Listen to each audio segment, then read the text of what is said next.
when is the right time to let them go? This is never an easy decision to make because this is an intellectual decision that affects you emotionally, and your mind and body are out of sync. The mind says, run, go, and the body says, stay. It's very hard. The body always looking for homeostasis. The mind always looking for growth. The body wants comfort. The mind wants safety. It's very hard. So there is an intellectual process that I will help you go through today. I'm going to lay out 7 things that you need to know in order for you to be able to make the decision whether to stay or to let go. And if you decide to let go, I'm going to give you 7 tips on how to let go. So to make this transition easier for you. I understand that right now you're a little bit confused as to what do I need to do. After today's video, you will understand exactly what you need to do. So make sure that you stay until the end because each and every part of this video is essential for you to understand in order for you to make the right decision for you. My name is Coach Goldman, and I help you take this breakup energy, take this energy, this pain that you're currently feeling, and channel it to heal and grow and thrive. So in today's video, like I said, we're going to talk about when it's the right time to let them go, with the understanding that it's never easy. It's never easy. So let's dive into today's presentation. Letting go of partner can be difficult and emotional process, but it's often necessary for personal growth and well-being. Here are some signs that it might be the time to let go of a partner, along with tips on how to navigate this challenging period. Signs it's time to let go. Number 1, emotional and physical abuse. Any form of abuse, whether emotional, physical, or psychological, is a clear sign that it's time to end the relationship for your safety and well-being. I wanted to start with the obvious ones, but then we're going to dive into the less obvious ones.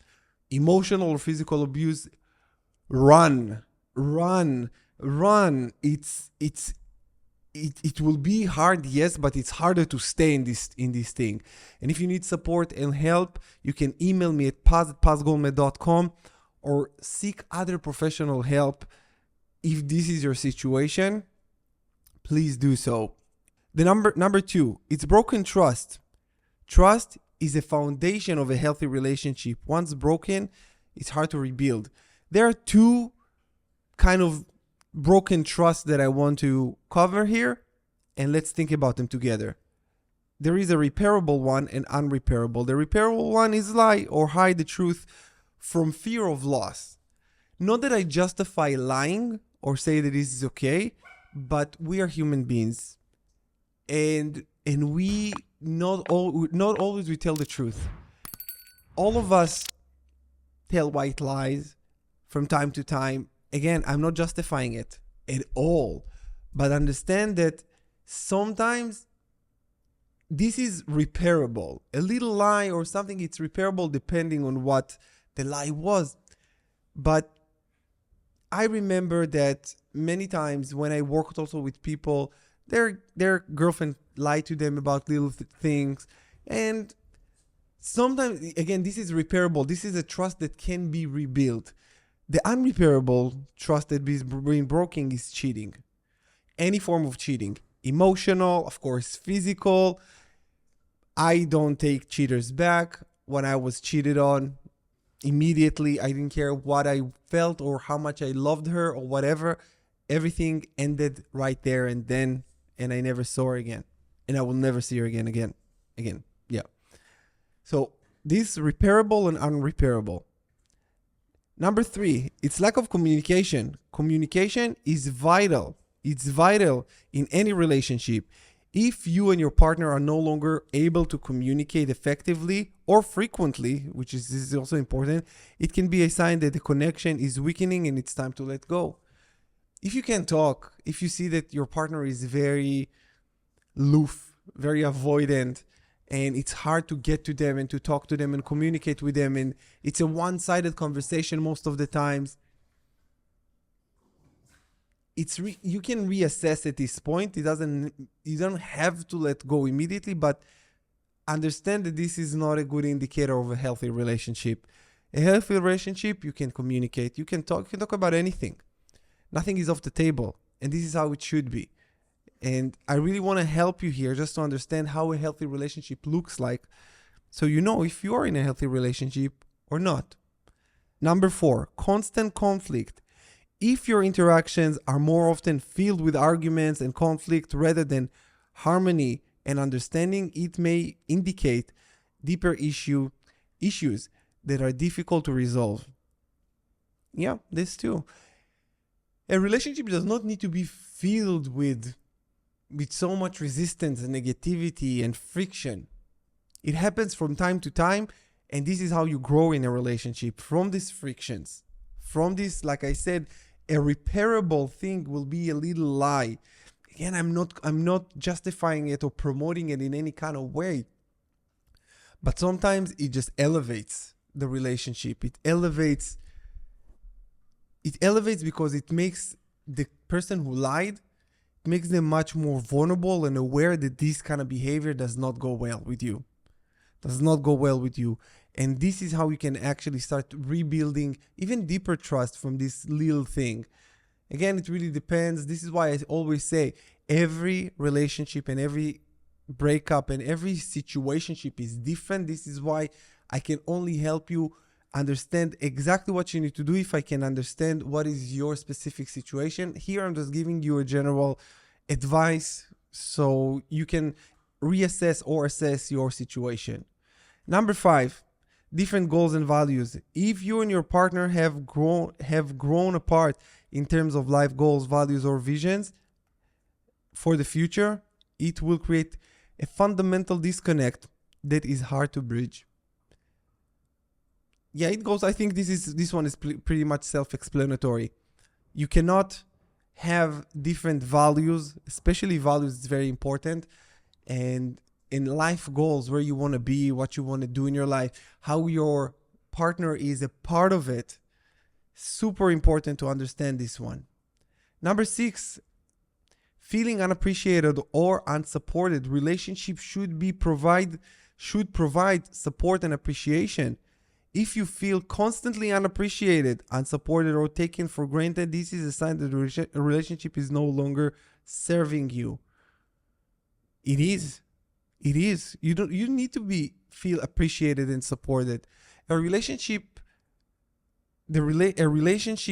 meaning and relationship role in our life is to help us grow, not to diminish us, not to make us feel bad. It needs to make us feel better, greater, and not bitter. Number 7, personal growth, stagnation. If you feel that your relationship is holding you back from personal growth of achieving your goals, it might be time to reassess its value in your life. Like I said already, it's about growth. You need to grow together, because I believe that you're either growing together or growing apart. You must grow together. A relationship after a certain point needs to be a very integral part of your life.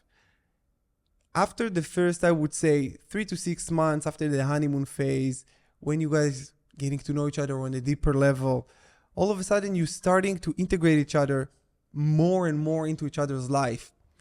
After you're engaged and married, this is an integral part of your life. And your partner, even if it's your boyfriend, your girlfriend, or your wife or husband, needs to help you in your growth, in your personal growth. Because once you're growing, your partner's growing and the relationship is growing. You learn together, you pray together, you do things that strengthen the bond. This is so crucial and so vitally important to understand it. Because if you don't do this and the relationship is stagnant, if you're stagnant, the relationship is stagnant. Once you stop growing, the relationship stops growing. And if your partner is not a part of it, that's even worse. Now let's move on to tips for letting go. Acknowledge your feelings. This is so important. Even if your ex broke up with you, you still need to face your feelings, and you need to sit with them. When your ex breaks up with you, you need to go through the breakup twice. When your ex breaks up with you, you need to let go twice. Once when your ex broke up with you, this is the first time. And the second time is when you understand that you no longer be with them. This is why this intellectual process takes place, because you need to say to yourself, now I don't want to come back, which this is the second breakup, which is harder. But if your ex broke up with you, you go through the breakup twice. They go through it once. Allow yourself to feel the emotions that come with the ending of the relationship. It's natural to feel sadness, anger, and confusion. Of course it is. Number 2, reflect on the relationship. Take time to reflect what you learned from the relationship, what you want in the future. This can provide closure that will help you grow. If you decided that you no longer want this relationship, even if you broke up or they broke up with you, what you learned? What are the conclusions that you take from this?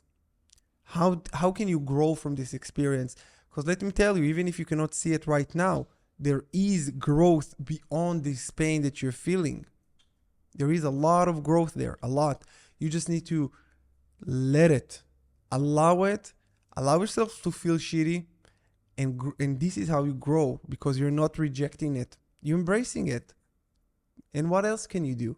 If you're not embracing it and you're just rejecting it, you are actually rejecting the opportunity of growth. Growth comes with pain.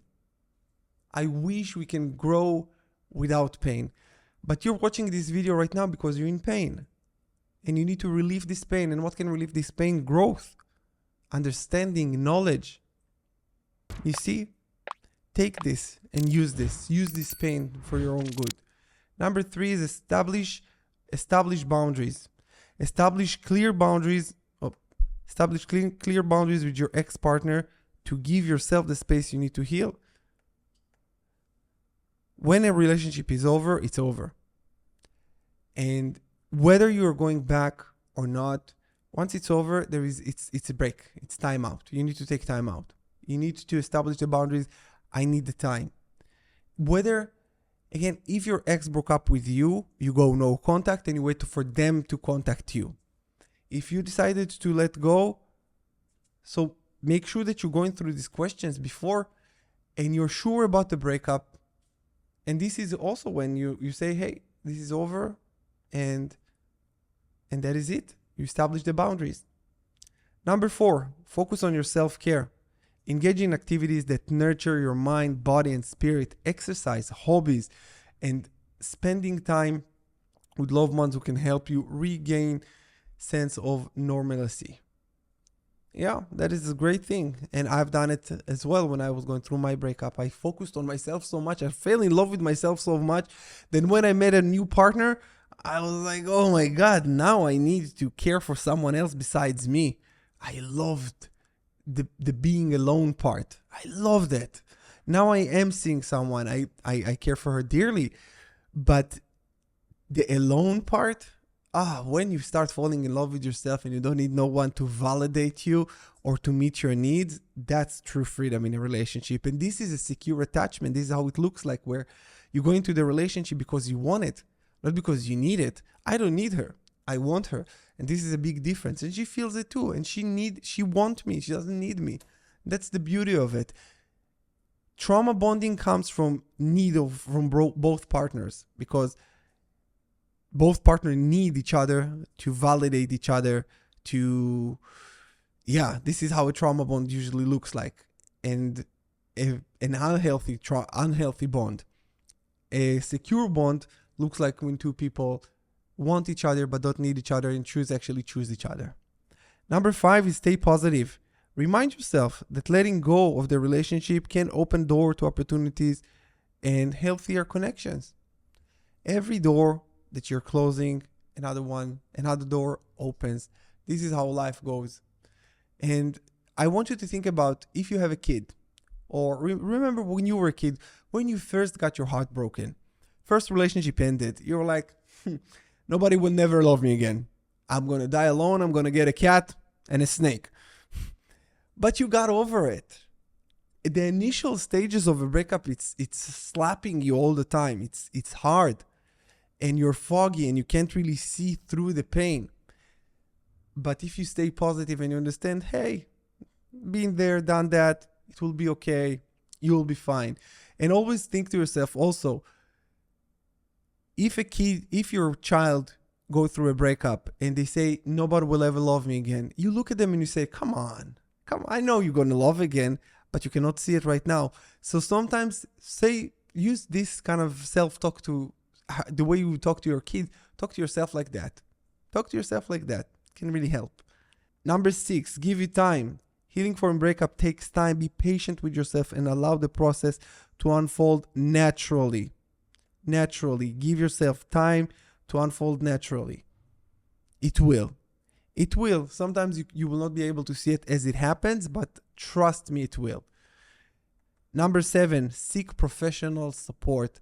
This is why we're here, my friend, to give you the information that you need to help you and to guide you through this challenging and confusing time. If you need my help, see the description below. I got my link and you can book a call with me, or you can get my course, The Rising of the Phoenix, which is a beautiful healing course that can help you restore peace, grow, understand. It's really, really deep, and I know you're going to love it. So if you need it, check it out. The link in the description below. Last but not least, conclusion. Letting go of a partner is never easy, but recognizing the signs and taking proactive steps will help you move forward towards healthier and happier future. With that said, my friend, thank you so much for watching. Do this algorithm stuff so more people can see it. So help me to help more people. I love you. I wish you healing, prosperity, and love. I will see you again in the next video. Adios.